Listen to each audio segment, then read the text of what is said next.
¿Qué tal están, señores? Bienvenidos a este Café para Dos. Aquí estamos en el Hotel Cándido. Por cierto, decirles que es el último Café para Dos del año 2016, porque nos van a tomar unas mini vacaciones, aunque seguirán viendo la programación de la 8 Segovia, los mejores Café para Dos que hemos tenido durante esta temporada. Y vamos a despedir el año con un invitado que nos va a llevar al mundo del arte y que está muy vinculado con Segovia, con un festival, pero que yo creo que ya el festival se has tenido un poquito así, en pequeñas dosis, y también nos esperan dosis de títeres estas Navidades. Lo han adivinado. Está con nosotros Julio Mitchell. Julio, bienvenido, ¿cómo estás? Pues muy bien, y tú, muchas gracias. Bueno, Julio, decía yo, hay una palabra que es titiritero, que es una palabra muy bonita. Muy alegre, ¿verdad? Muy alegre. Muy cantarina. Que tiene, sí. que te evoca. ¿Es la que más te gusta para definir? Bueno, es la que hay, y a mí sí, me parece bonita. Luego se utiliza también de forma peyorativa, los ignorantes. Porque quien lo conoce de verdad no puede más que amar esa palabra, porque te remite siempre a un mundo fantástico, ¿no? Que es, yo creo que una de las cosas más importantes, más necesaria que nunca, además, en este momento, ¿no? En fin, yo creo que a mí me parece muy bonita y, ya digo, muy cantarina, titiritero, ¿no? Es una palabra preciosa de nuestro maravilloso vocabulario castellano. Yo le decía, Julio Mitchell, vinculado con Segovia, porque ¿cuántos años llevas aquí? Pues yo no lo sé exactamente, no sé cuándo, no sé si llegué el año, si me asenté en Segovia, el año 81, 82... Allá para Naranjito, cuando estabas... El espantoso aquel Naranjito, sí. Dios mío, qué mal gusto. A veces desde las instituciones les falta criterio. Bueno, no vayamos a aquel Naranjito esa mascota que está viviendo como esa tiempo... mascota, y además que no nos dio mucha suerte. No, el pobre. Pero luego ahora como que está viviendo una segunda edad porque está muy de moda todo lo que tiene que ver con Naranjito. Puedes saber un montón de camisetas. Bueno. Yo creo que la nostalgia de los ochenteros, que es que no lo podemos remediar, vamos cumpliendo años. Hombre, hay muchas cosas alrededor. Nostálgicos. Bueno, hay muchas cosas alrededor, digamos, de esa época que es como para sentir nostalgia, ¿no? Sí, pero yo no sé cuándo llegué. Yo venía con frecuencia, ya a partir del año 1976, 77, 78, porque estaba aquí Amancio Prada. Y además estaba preparando un disco maravilloso, El Cántico Espiritual, vino a inspirarse, ¿no?, en San Juan de la Cruz.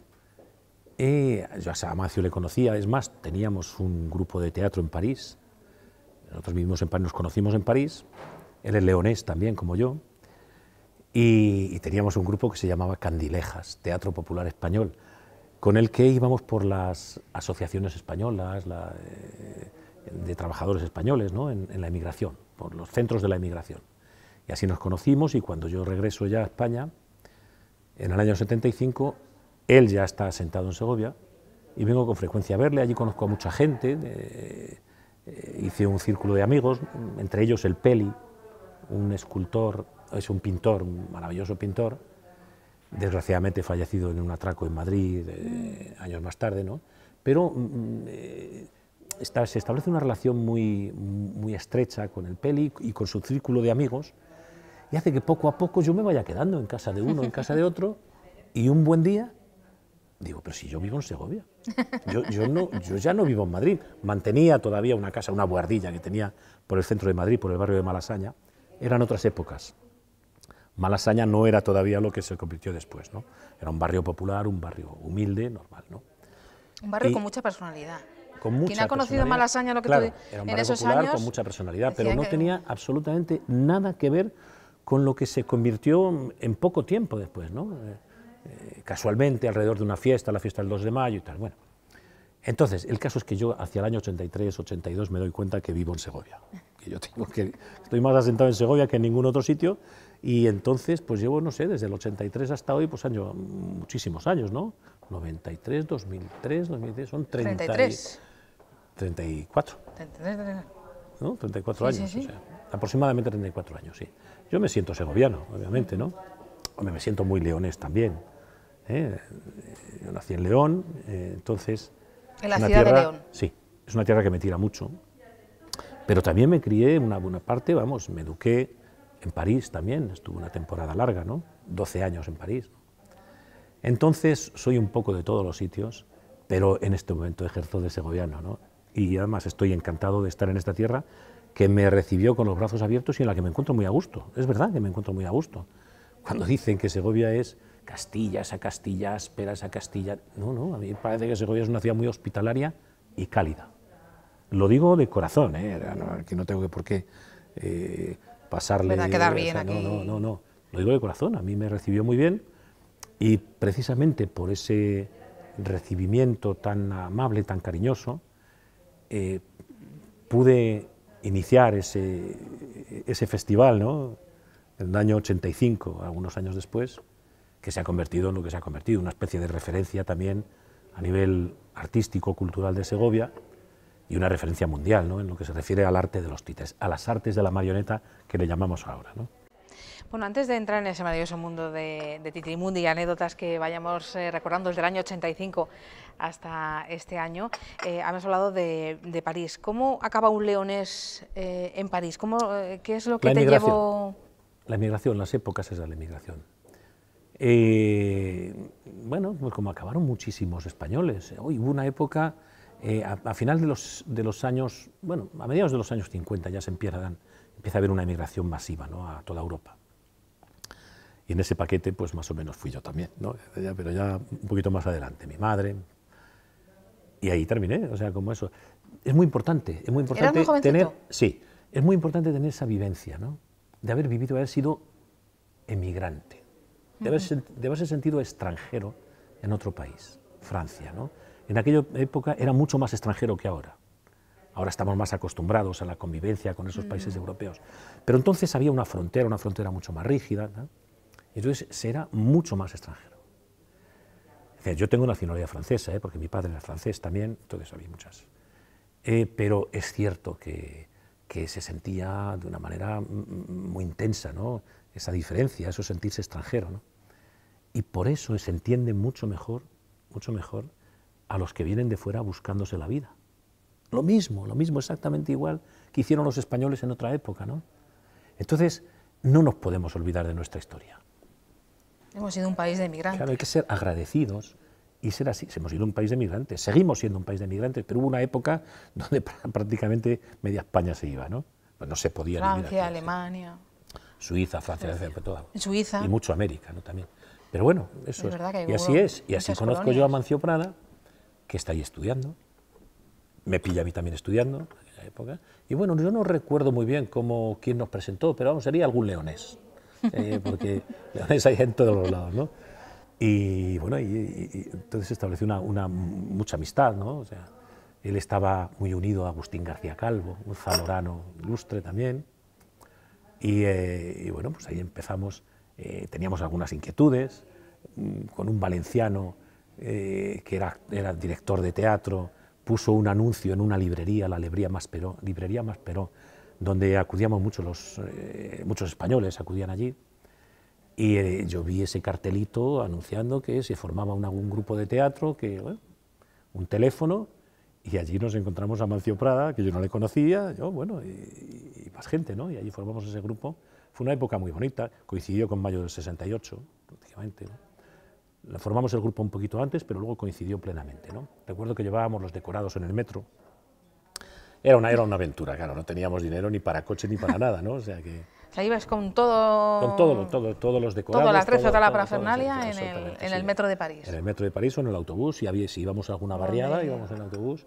En fin, una aventura maravillosa. ¿En qué barrios parisinos has vivido? ¿Qué lugares se te han quedado? He vivido muchos. Hay grabados. Primeramente en Maisons-Alfort, que es un barrio que está lindando ya con lo que es el París propiamente, era París también, pero vamos, era una barriada de París. Luego estuve al lado de la ópera, viviendo en una buhardilla, que yo me subía a los tejados, al tejado de esa buhardilla, a tomar el sol. O sea, era como si fuera el solario mío, particular, ¿no? Me ha venido a la cabeza una imagen de Moulin Rouge, una buhardilla, París, sí, y te imagino allí, así, ahí los españoles, colocadito. Los emigrantes vivían mucho en buhardillas, ¿no? O sea, mucho, prácticamente, pues la inmensa mayoría de aquella época vivía en buhardillas. Eran más baratitas, arriba del todo. Más barato, efectivamente, ¿no? Y era lo que reservaban en las casas... para alquilárselo. Claro, para el servicio, ¿no? O sea, entonces... viví en París, viví en un sitio que era privilegiado, la isla de San Luis, que eso poca gente puede decirlo. O sea, en toda la almendra, en todo el corazón de París, hay una isla que es donde está la Notre Dame, la Catedral de París. Y ahí he vivido yo también. Y tenía de vecino a Chagall. Chagall, el pintor, Chagall, sí, vivía muy viejecito, mayor. Y allí le veíamos comprar en la tienda de abajo, que era una tienda de pinturas, de eso. Y yo me le crucé alguna vez a Chagall, obviamente no le conocía, no nos hablábamos, no le hablaba, nunca me hubiera atrevido por timidez, pero bueno, coincidí con Chagall en esa maravillosa isla de San Luis. Es más, todos los días, para ir a la universidad, yo tenía que bordear la catedral para pasar por un puente que iba al barrio latino, pues en lugar de bordear la catedral, yo entraba por una puerta trasera de la catedral, cruzaba a la catedral por el centro, y salía por la portada principal para ir a la universidad. Todos los días hacía ese camino. Eso es ¡Qué privilegio! Maravilloso, la verdad que es una época maravillosa. ¡Qué sí. maravilla! ¿Y sueles volver cada X tiempo a París? ¿Tienes esa...? Nostalgia de París, sí, mucha, pero no vuelvo mucho. Es verdad que salí muy cansado de París, la verdad que sí, lo reconozco. Cuando terminé en el año 75 ya... salí y dije, por aquí no vuelvo, hoy me arrepiento, digo, pero qué locura, qué cosas estaba diciendo. Fue una época maravillosa la que viví, pero es cierto que al final me terminó cansando, quizás también la añoranza de España, quizás el clima, el cielo gris permanente, son cosas muy importantes sí. Para un emigrante que vive en Europa, ¿no? Acostumbrado a la luz, acostumbrado a la vida también, la vida que aquí llevamos. No digo que sea el mejor país posible, pero sí que era el nuestro y era el que estamos acostumbrados, ¿no? Claro. Y es cierto que la vida que se lleva aquí pues es mucho más alegre, mucho más, a mí me parece más cómoda, ¿no? Más amable también.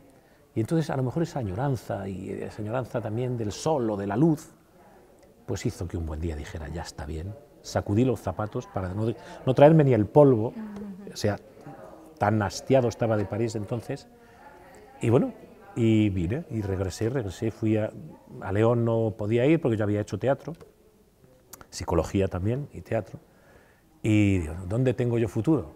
Pues no lo sé, pero con lo que yo traigo, vamos a Madrid a probar fortuna, ¿no?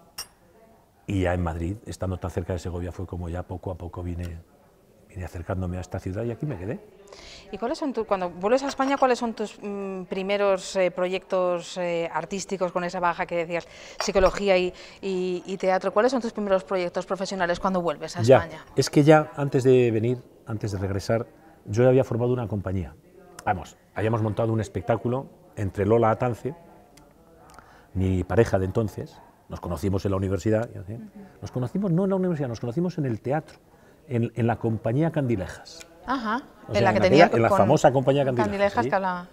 Y bueno, luego ya coincidimos también en la universidad y bueno, hacíamos teatro y se nos ocurrió montar un espectáculo antes de regresar. Así que montamos un espectáculo y llegamos a España, llegamos a Madrid ya con un espectáculo montado. Ahora, había que actuar.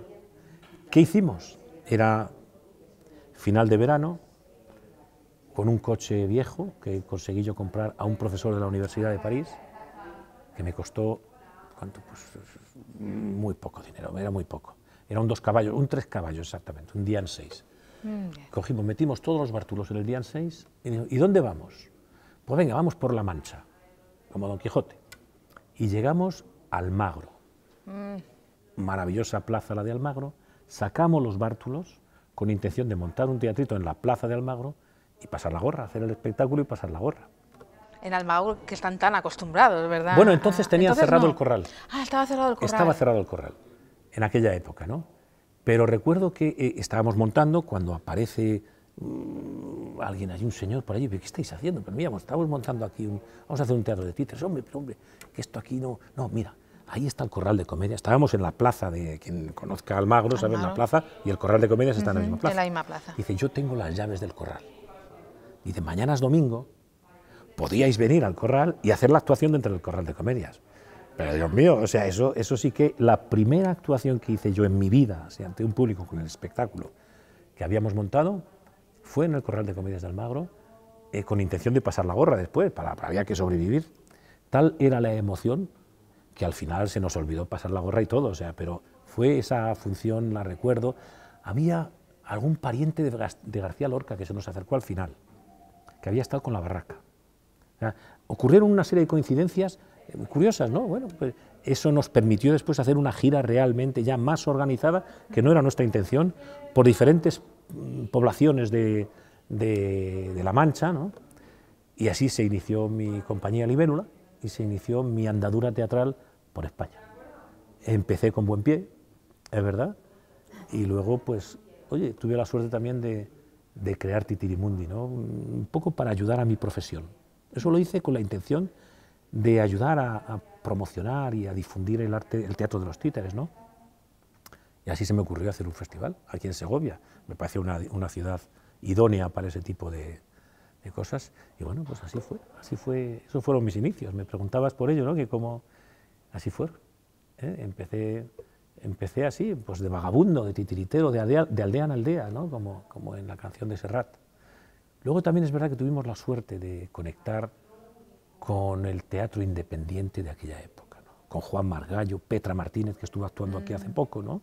De la compañía más importante que había entonces, de teatro independiente, que era Tábano, el grupo Tábano. Y aquellos nos introdujeron también en la red en la que se movían los teatros independientes del año 75, que solían ser pues, asociaciones de vecinos, solían ser, bueno, es decir, era un trabajo un poquito casi militante, ¿no? Aunque no tenía por qué ser obligatoriamente, ¿no? Pero es verdad que te movías en unos círculos donde había mucha militancia política, ¿no? También. Mucha reivindicación de la cultura claro. Para el pueblo, ¿no? Sí, efectivamente. Aquello que hacíamos de corazón no nos daba de comer. Porque claro, ibas a actuar a una asociación de vecinos que no tenían un duro. Que estaban los pero pobres... se hacía de corazón, ¿no? Pero bueno, así nos fuimos fogueando, ¿no? En este mundo del teatro y hasta ahora.